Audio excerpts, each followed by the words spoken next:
Hast du dich jemals so gefühlt, als würdest du einen Berg erklimmen, der in Nebel gehüllt ist, mit niemandem an deiner Seite, niemandem, der zuschaut, niemandem, der dich anfeuert? Du gehst weiter, versuchst es weiter, hältst deine Versprechen an dich selbst, doch die Welt um dich herum scheint auf beängstigende Weise still zu sein. Das ist keine Schwäche. Das ist der Beginn einer Verwandlung.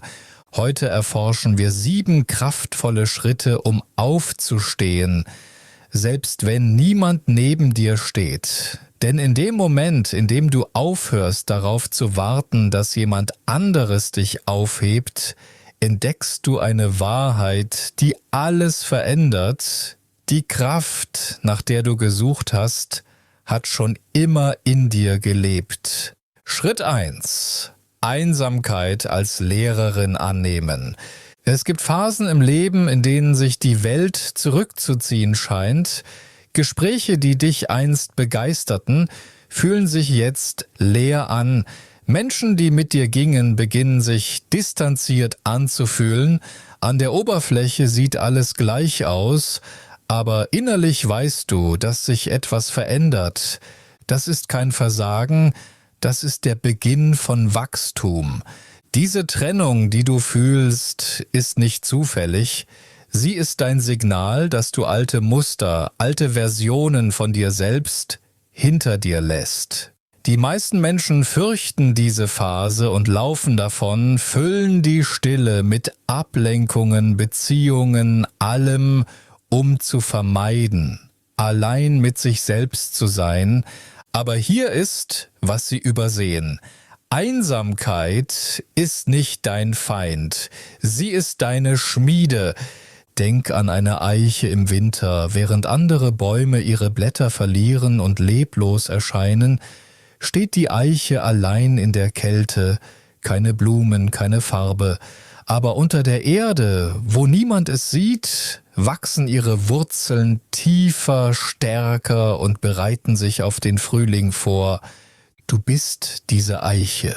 Wenn du aufhörst, vor der Einsamkeit wegzulaufen und lernst, mit dir selbst zu sitzen, wirklich mit dir selbst zu sitzen, geschieht etwas Bemerkenswertes. Du beginnst, deine eigene Stimme wieder zu hören.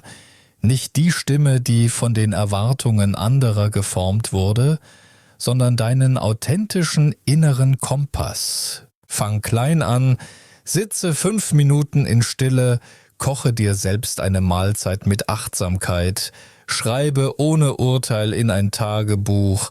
Diese einfachen Handlungen sind nicht nur Zeitvertreib, sie bauen das Fundament unerschütterlicher Stärke auf. Denk daran, Einsamkeit kommt nicht, um dich zu schwächen. Sie kommt, um dich zu vertiefen, um dir zu helfen, von innen heraus wieder aufzubauen. Jeder stille Moment, in dem du dich selbst wählst, ist ein Ziegelstein in der Festung deines Charakters. Schritt 2. Höre auf, emotionale Rettung zu suchen. Hier ist eine harte Wahrheit. Was uns erschöpft, ist nicht die Einsamkeit. Es ist die Erwartung, dass jemand anderes sie füllen soll. Wenn du von anderen abhängig bist, damit es dir gut geht, fühlt sich jede Stille, jede verzögerte Nachricht, jeder Moment allein wie ein Zusammenbruch an. Das ist keine Verbindung, das ist Abhängigkeit. Viele von uns haben dieses Muster früh gelernt. Vielleicht wurden deine Gefühle als Kind abgetan oder die Erwachsenen gingen weg, wenn du traurig warst. Dein Unterbewusstsein nahm die Botschaft auf, deine Gefühle sind nicht wichtig.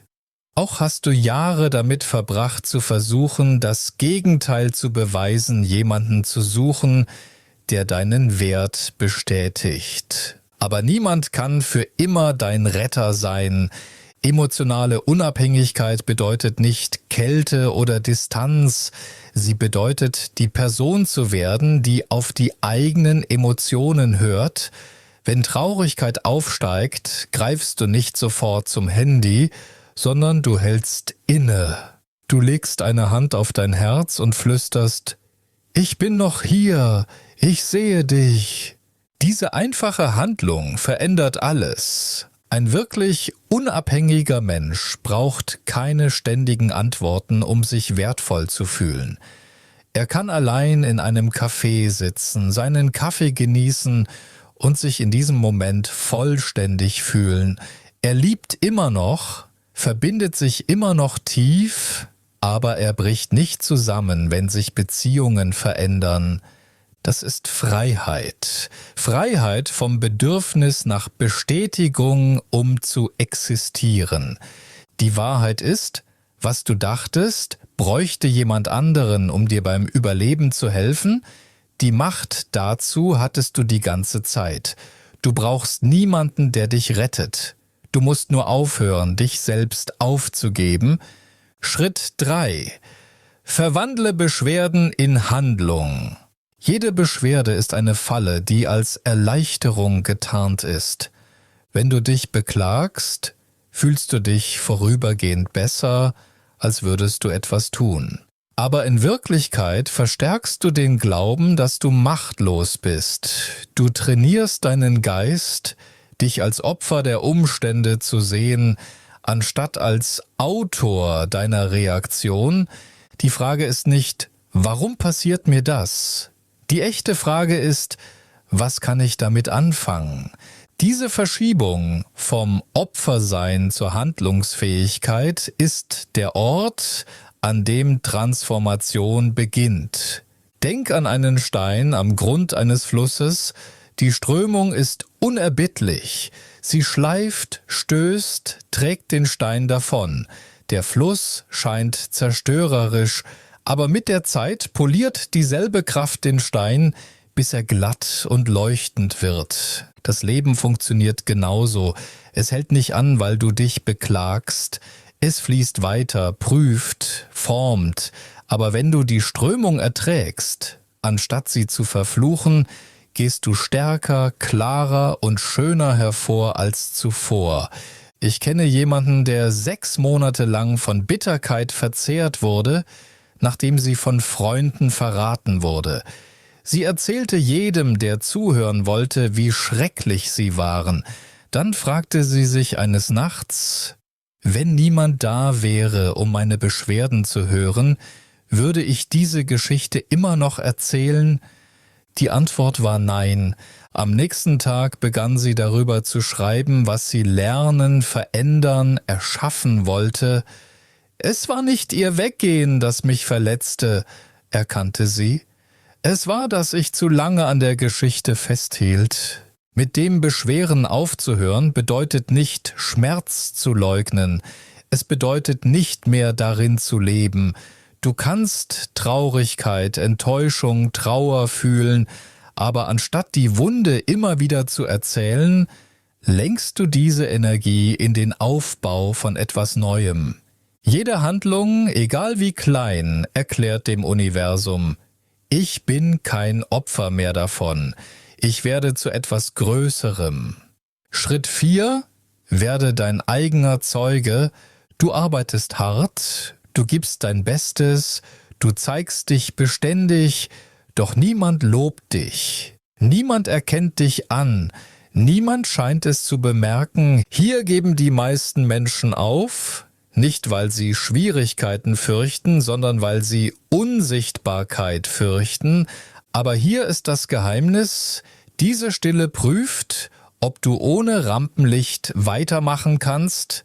Äußere Bestätigung ist nur eine Reflexion. Diejenigen, die ihr eigenes Licht nicht gesehen haben, werden es immer in den Augen anderer suchen, aber diejenigen, die es in sich entdeckt haben, tragen es überall mit sich. Ich kenne jemanden, der jahrelang ihrer Arbeit gewidmet war und oft bis spät in die Nacht blieb. Als Auszeichnungen kamen, lobte ihr Chef jemand anderen, sie fühlte sich unsichtbar. Dann traf sie eine Entscheidung: Hör auf zu arbeiten, um gesehen zu werden, und beginne zu arbeiten, um dich selbst zu sehen. Jedes Mal, wenn sie ein Projekt abschloss, schrieb sie auf, was sie gut gemacht hatte. Sie belohnte sich selbst, einen ruhigen Nachmittag, ein Lieblingsbuch, einen Spaziergang in der Natur. Mir wurde klar, sagte sie, äußere Bestätigung hält Minuten an, aber Selbstanerkennung bleibt tagelang. Das ist die Verschiebung von der Suche nach Zustimmung zur Verkörperung von Wert. Wenn du dich selbst bestätigst, geschieht etwas Bemerkenswertes. Du beginnst von innen heraus zu leuchten. Menschen sagen vielleicht kein Wort, aber sie spüren deine Präsenz, stetig, ruhig, geerdet, nicht weil du versuchst zu glänzen, sondern weil du nichts mehr beweisen musst. Denk darüber nach, jeder Applaus verblasst schließlich, jeder Blick wendet sich ab. Aber dein eigener Blick, wenn er warm und ehrlich ist, wird zu einer Flamme, die niemals stirbt. Selbstbestätigung ist keine Arroganz, sie ist die tiefste Form des Selbstrespekts. Sie bedeutet sowohl dein Licht als auch deinen Schatten zu sehen und beide mit gleicher Mitgefühl zu halten. Du bist nicht perfekt, du wirst. Und das ist mehr als genug.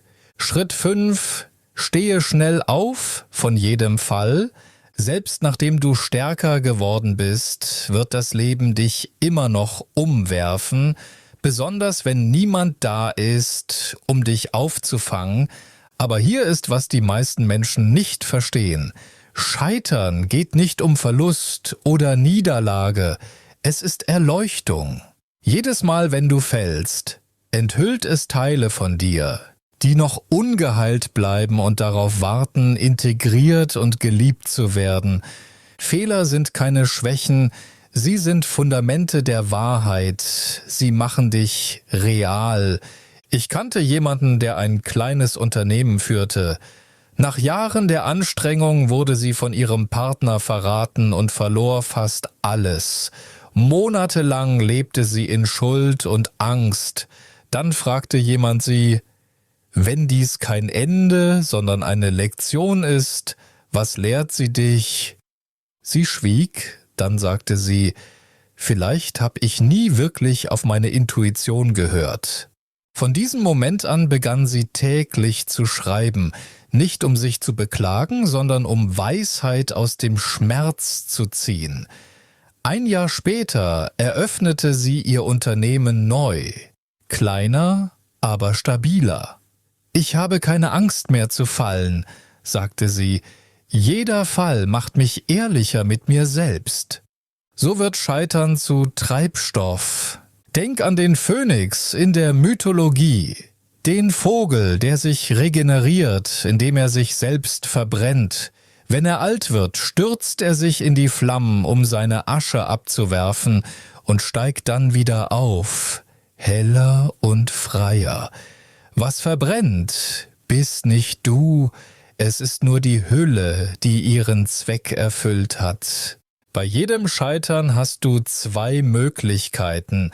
Lass es dich definieren oder lass es dich verfeinern. Wenn du sagst, ich bin ein Versager, sperrst du dich in die Vergangenheit ein. Wenn du sagst, ich lerne etwas, öffnest du eine Tür zur Zukunft. Der Tiefpunkt ist nicht das Ende.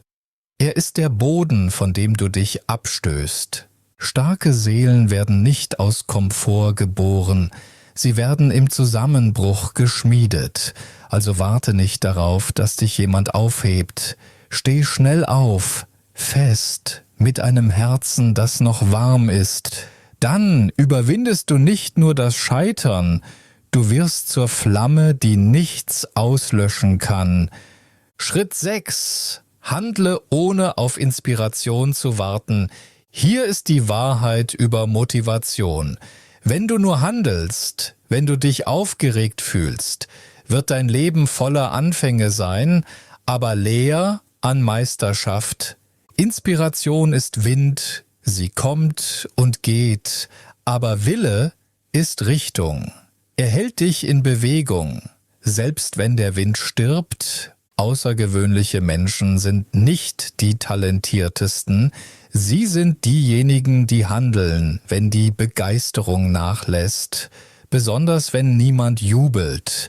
Ich kenne eine alleinerziehende Mutter, die 2 Jobs hat. Sie wacht jeden Tag um 5 Uhr morgens auf, kocht, arbeitet, überlebt. Es kam eine Zeit, in der sie völlig erschöpft war. »Ich habe alle Leidenschaft verloren«, sagte sie. Dann fragte ihr Sohn, »Mama, was ist mit deinem Traum passiert?« Etwas verschob sich. In dieser Nacht entschied sie sich, wieder anzufangen, nicht für Inspiration, sondern aus Verantwortung sich selbst gegenüber. Sie begann klein, 15 Minuten früher aufwachen zum Lesen, 3 tägliche Ziele aufschreiben, jeden freien Euro sparen. An manchen Tagen war sie erschöpft, aber sie machte weiter. Ich hörte auf Motivation zu warten, sagte sie. Ich brauchte nur Willen, denn mein Kind muss sehen, dass wir nicht aufgeben. Ein Jahr später eröffnete sie eine kleine Bäckerei. Niemand half, niemand ermutigte, aber sie ging weiter. Das ist die Kraft des Willens über die Emotion. Willensstarke Menschen sind nicht emotionslos, sie lassen sich nur nicht von Emotionen kontrollieren, sie fürchten sich immer noch, zweifeln und werden müde, aber sie handeln für etwas Größeres. Werte, Verpflichtungen, Integrität. Dein bedeutendster Fortschritt wird nicht in Momenten der Aufregung geschehen, er wird in Momenten des Widerstands geschehen, besonders wenn du allein bist, ohne Erinnerungen oder Ermutigung. Diese Momente formen dich nicht, weil sie leicht sind, sondern weil du dich weigerst, deine Stimmung über deine Richtung bestimmen zu lassen. Also wenn du dich heute uninspiriert, ungesehen, nicht unterstützt fühlst, denk daran, du brauchst nichts davon, um dich zu bewegen. Du brauchst nur eine kleine Entscheidung, um anzufangen. Nicht perfekt, nicht dramatisch, einfach anfangen. Dann wird Beständigkeit dich weitertragen als jeder, der jemals versucht hat, dir zu helfen. Schritt 7. Finde alles in dir selbst. Nach all der stillen Anstrengung erkennst du, dass du alles richtig gemacht hast.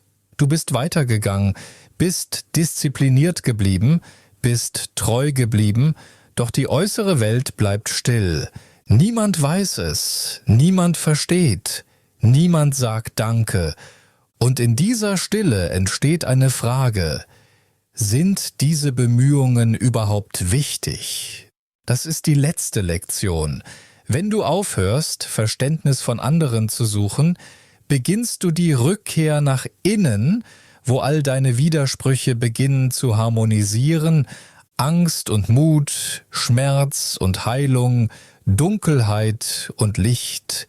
Die Wahrheit ist, niemand kann dich wirklich verstehen, denn nur du weißt, wie tief deine innere Reise gewesen ist, und das ist in Ordnung. Nicht jeder hat die Fähigkeit, dich in deiner Tiefe zu sehen. Manchmal sehen sie nur die Teile, die sie beruhigen, und das ist nicht ihre Schuld. In einer Welt, in der jeder nach sich selbst sucht, können nur wenige eine andere Seele wirklich sehen.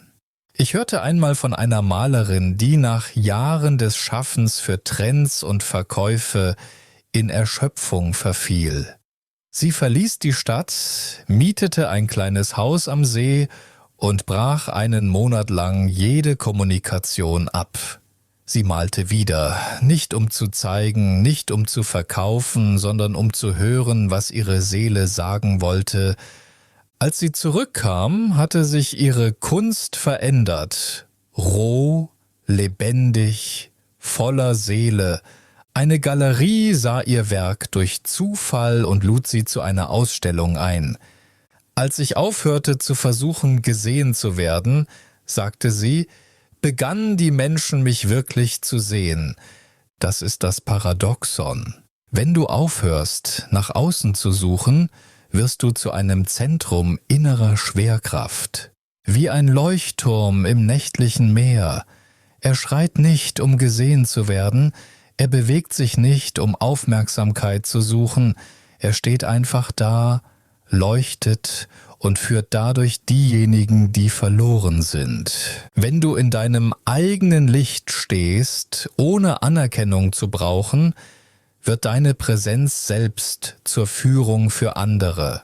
Wahre Liebe erfordert kein vollständiges Verstehen, nur vollständige Akzeptanz. Und wenn du lernst, dich selbst in all deiner Komplexität und deinen Widersprüchen zu akzeptieren, strahlst du eine Energie aus, die andere in deiner Nähe sicher fühlen lässt. Seltsamerweise, in dem Moment, in dem du aufhörst, jemanden zu suchen, der dich versteht, beginnst du verstanden zu werden, nicht durch Worte, sondern durch Präsenz. Wenn das Leben dich mit dem Bedürfnis nach Verständnis erschöpft hat, ruhe dich aus, sitze in Stille, lege deine Hand auf dein Herz und höre zu. Diese Stimme in dir, leise aber stetig, kennt den Weg. Und dann wirst du erkennen, niemand muss dich vervollständigen, denn du warst nie unvollständig. Alles, wonach du gesucht hast, Liebe, Frieden, Verständnis, sind einfach verschiedene Gesichter einer Sache. Nach Hause zu dir selbst zu kommen, so stehst du auf, wenn niemand an deiner Seite ist. Nicht durch den Lärm des Beweisens, sondern durch die Stille des Erwachens. Ein Mensch, der aufstehen kann, wenn niemand da ist nicht jemand, der keinen Schmerz fühlt. Es ist jemand, der Einsamkeit in einen Lehrer verwandelt, Stille in Treibstoff und jeden Fall in ein Fundament der Stärke. Sie leben nicht, um gesehen zu werden, sondern um ehrlich zu ihrer Seele zu sein. Wenn die Welt still wird, hören sie nach innen. Wenn niemand glaubt, halten sie selbst den Glauben. Und von diesem Ort, der sich einst leer anfühlte, wird eine andere Art von Kraft geboren. Eine Kraft, die keinen Beweis braucht. Diese Reise geht nicht darum, unzerbrechlich zu werden, sie geht darum, authentisch zu werden, mit deinen Ängsten, deinem Willen und deinem eigenen Licht. Wenn du aufhörst darauf zu warten, gerettet zu werden, wirst du erkennen, dass du nie schwach warst. Du hattest nur noch nicht gesehen, wie stark du wirklich bist. Wenn diese Botschaft bei dir ankommt, teile sie mit jemandem, der sie heute hören muss. Manchmal reicht eine einzige Erinnerung aus, um jemandem zu helfen, weiterzumachen. Abonniere für mehr Inhalte über innere Stärke, persönliches Wachstum und darüber, die Person zu werden, die du sein solltest, auch wenn der Weg einsam erscheint. Die Reise, du selbst zu werden, beginnt jetzt.